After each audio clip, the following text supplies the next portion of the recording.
WesWes Show. Dale Finucane, you guys had a special ad over there, so just in terms of his medical retirement because of head knocks. Then you said they had a little piece there on Wally Lewis, just kind of the impact of these head knocks and collisions of the game, and then kind of comments around changing the game up, trying to remove collisions. Ben Dobbo kind of backed it up too. I don't know. Your thoughts?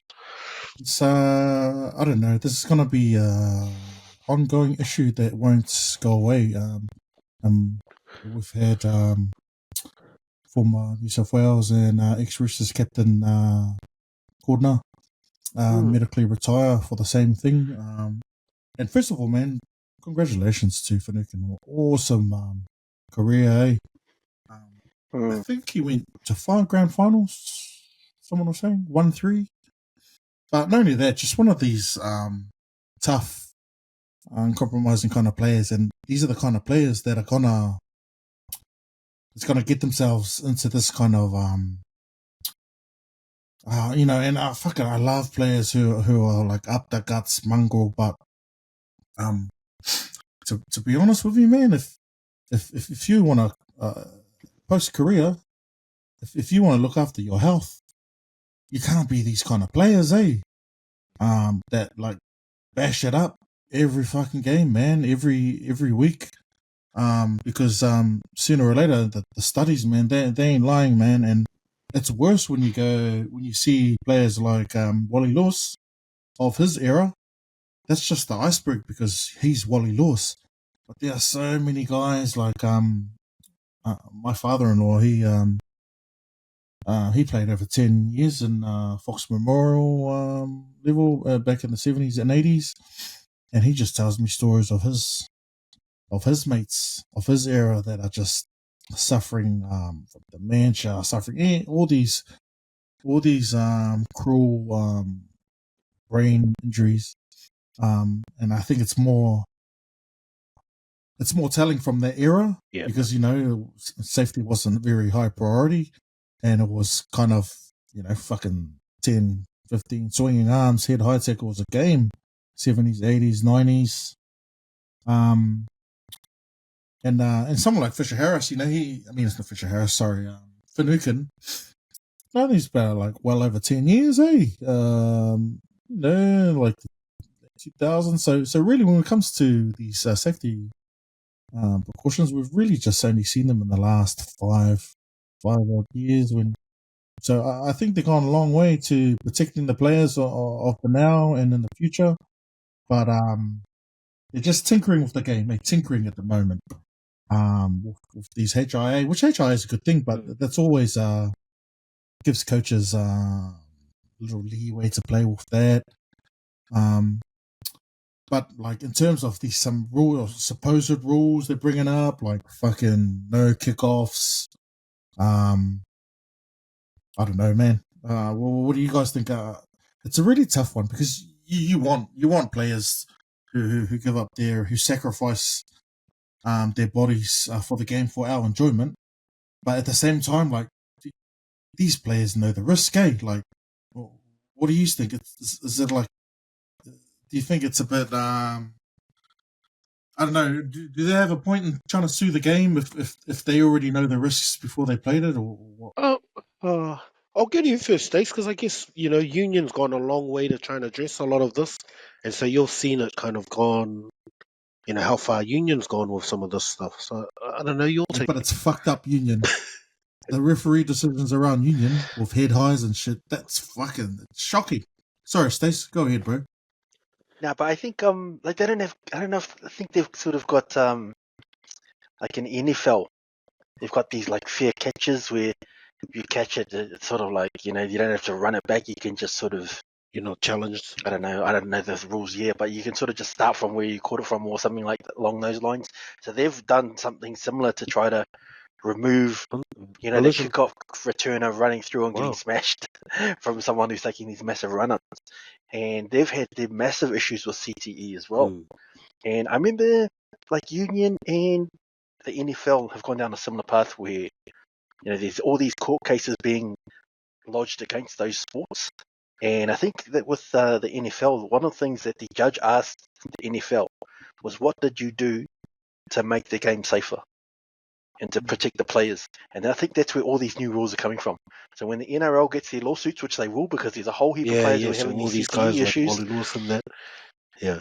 Yeah, Wally Lewis and Boyd Cordner and Dale Finucane, they all get together and say, yeah, we're going to sue the NRL because they didn't look after us. And the judge says, what did you do to make the game safer? They say, we put in these short kickoffs from the dropouts. We removed the kickoffs. We did that. We tried to limit the collisions. So I think that it's more of a NRL protecting itself type thing more than anything from a legal perspective. So that's why I think big time. sort Covering of going down ass. this route. Yeah, ass covering. Yeah. And it's still a business, so I guess that's where they're going to have to. As much as we love as spectators, they know that we love it, and so as a business, they've really got to kind of figure out how they keep the product without, endangering themselves, incriminating themselves. I guess that's where they have to make this call. Because as much as a fan may not want it, they're going to have to pull the trigger if it saves them, billions, or like you're saying, it's $1 billion industry, and you've got to protect it. I don't know. Like not having the kickoff, like that's like I mentioned in one of the other podcasts, that's the Origin standard. Like you hang out waiting for that kickoff to start Origin. Like you lose that, like I don't know. You just wait till half time to get into the Origin then, because it's just such an impactful kind of way to start the game. What I more think before of the game before we knew can about they CTE, change? you sort of just think, so before we knew about CTE, you watch these collisions and you're sort of, wow, that's amazing. You watch the guys get up and sort of walk off afterwards. But now you watch a guy getting smashed and you think, shucks, I hope he doesn't have any long-term effects of CTE, or I hope he doesn't affect him in his future life. Like I always think about that when I watch Tedesco getting knocked out multiple times. So I think, we need to do more to protect the players. Like you say, the players know, they enter the game knowing the risks. Well, the NRL has created a product where they're putting players at risk. So they need to do more to make it safer. So I'm sort of leaning more towards the side of sort of getting rid of the kickoff. Even though I love the collision, I just think it's safer. Wow. No way. Yeah. I've seen, like, you have a look, if you Google some of the effects of CTE and what some of the players look like, former heroes, and the quality of life that they have when they've been retired for sort of 10, 15, 20 years, man, there's some shocking stuff out there, eh? So I'd hate to see any of the current players have that after they've retired and no one cares about them anymore. Yeah, I guess that's I just think yeah. Now you go, Si? the game. Sorry, Uso. The game has already got rid of the fucking shoulder charge, right? It's taken away from these kind of players that aren't as skillful or don't have speed, but these kind of players who are big and tough and can turn a game with one big hit, with one big shoulder charge. They got rid of that, bro. Like, what more of the game can they tinker with, bro? Like, have you ever watched the game and walked away and thought to yourself, I wish they had more kickoffs and runs from kickoffs? Never. It's sort of like a small part of the game. So to me, it's not that much of a big sacrifice. I've never watched the game and thought, shucks, I wish that I saw more kickoff returns. It's just not something that I think is that much of a big thing. Yeah. You forget. I've never watched the game and thought, shucks, I wish they had more kickoff returns. That was the thing that was missing from this game. One of my most favorite memories we're installing, watching an Origin, is fucking kickoff, bro. Kickoff, man. Like, everyone's looking forward to that first head up, man. Who wants it? I just think they get rid of kickoffs, fucking change the whole. How are you going to start a game? What happens when you score a try? Well, unless you start a game, unless you have a. Yeah. Because yes, there's 27 rounds plus a month of finals, so there's probably like 500 odd games, and you've earmarked 3 games out of the 500 where the kickoff return is something essential. I mean, to me, it's not even that much of a big issue. Now, but what, like 3 games out of 500, you look forward to kickoff returns? Come on. I would like to see the stats, and like, are people getting knocked out more from kickoff returns, or are they getting knocked out from tackling around the hip and getting fucking knocked out around the hip? Like, Like, where's this proof that scientific proof that It's the getting rid long, of kickoffs long run lower up towards the the contact. So it's the build up of momentum towards the contact. So the collisions are a lot heavier, more car crashy in terms of more numbers, impact because of I the guess collisions, the and that's what they're length trying to of minimize. run up plus the time they can set up a defense on it, you're more likely to get 3-4 bodies in that collision. So I guess that's probably where that's. man. And even from the beginning of this year, like I guess it's. But where does it stop though? Where does it stop? Fifth tackle play when the halfback puts a bomb up, return. then they chase and put pressure on the fullback. Boom. When they meet, they collide in the air, man. How many times do we see that? We're gonna start minimizing Then that. that's a penalty. And that's a penalty. You can't collide with people in the air. Well, all I'm saying is you can't get rid of that situation, bro. Well, they're trying to by penalizing. There's always going to be accidents. There's always going to be like contact. I mean, there's always incidental contact, but if you can minimize the heavy collisions, I'm okay with it. I'm okay with it. So You're changing the I game, don't know bro. that changes. I don't know if that changes the Just fabric of put the on game too much. Like I said, that's only a small, minor portion of the game. Yeah, I kind of looking at that both points. Maybe I'd keep it right at the beginning of the game, like that origin impact, like you're saying. Have that one. I don't know. Is that still too many?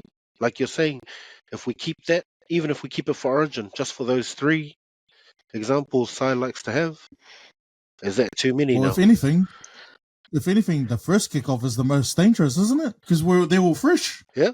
Well, that's the thing. So now it's like, if you take it out of the start, you might as well take it out of the whole game.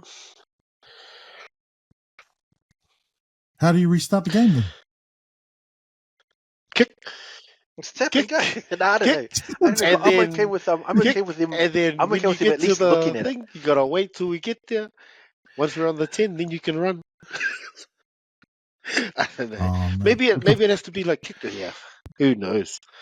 This is the kind of thing that's gonna lose sponsors, bro. Yeah. Okay, because now, but it's making multiple CTEs will lose more sponsors. I guarantee you that. No one wants to be associated with a game where it's causing people to have poor quality of life and potentially die. So we want to fill out the sponsors, man. Would you put your name on as a businessman? Yeah, I'm saying they need to do proper scientific proof for that before just changing rules. Like, you know, like maybe they should put these things on. You know how they can you want the track mouth guards like Super Rugby. Yeah, because how are you going to get the data anyway? We get some kind of. I don't know. It doesn't have to be mouth guard, but we need data to see what kind of impacts. Where on the field are the impacts? Is the brain getting more rocked around? Maybe, yeah. There's nothing to say. I agree with that. I'd rather have more science before people come with their theories of getting rid of whatever piece of the game. Science, man. More science. You know what I'm saying? We're getting part of that science now with the multiple CTE cases. I suppose how do you minimize those? More data. Yeah, but you can't just go through and picking each thing of the game to change the rules. Like, no, they're trying to, like you say, it's the brain shakes, and it's the heavier the collisions, the more likely that is to happen. So how do we stop the heavy collisions? You stop the big run-up collisions. That goes a long way, I reckon. So that's why they've put these extra incentives with the short drop-offs. If you get trapped in goal, maybe they make it only just kick it long. Halfbacks can run it back from kickoff, and only halfbacks can tackle them. There you go. It's not so bad. Is it because like New South Wales gets dominated from up front every year? Any advantage they can get. You want to play touch. You want Cleary to be untouched. Hey, you don't want anyone to touch I'm Cleary. I'm just saying. How do we make the game a bit more safer and minimize these CTEs? The examples you gave up, those are actually horrifying. Like you seen Finucane retiring early. You brought up Wally Lewis. They shouldn't have that quality of life because of playing a game. You don't have any data to suggest that so sad to hear kickoffs are responsible. We do have data. We've got data that says that the the heavier the collisions is more likely to cause the brain shakes. So the bigger the run up, that's where you can build up the momentum, and that creates the heavier collisions. That's why they've got these new drop off rules. It's trying to minimize. It's trying to encourage people to drop off short instead of booting it long, and then have them run it back. And that's why we see more short drop offs than we've ever seen before in the history of the game. As these rules are encouraging it, and it's to minimise the long run-ups and the potential for more head brain trauma. That's the whole reason for these rules. All right. We'll see. I think you're being a fear scientist. Good points, boys. Speaking of head knocks, one of the guys who took him out of the season last year, and now he's potentially out for the season, Ponga, for the Knights, and the Knights looked horrible without him.